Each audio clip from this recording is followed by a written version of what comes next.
Hello বন্ধুরা, আজকে যাচ্ছি সব বোনরা মিলে একটু ঘুরতে। নতুন মন্দির তৈরি হয়েছে, তাই দেখতে যাচ্ছি।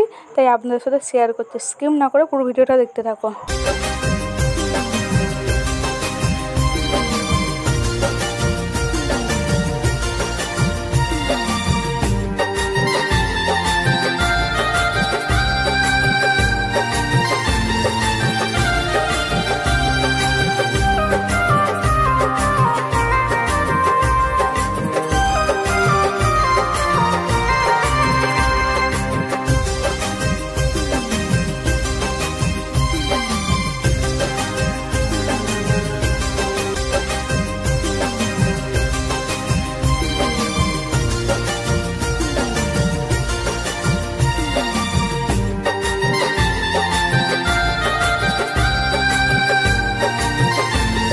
আমার ভিডিওটা ভালো লেগে থাকলে লাইক, কমেন্ট,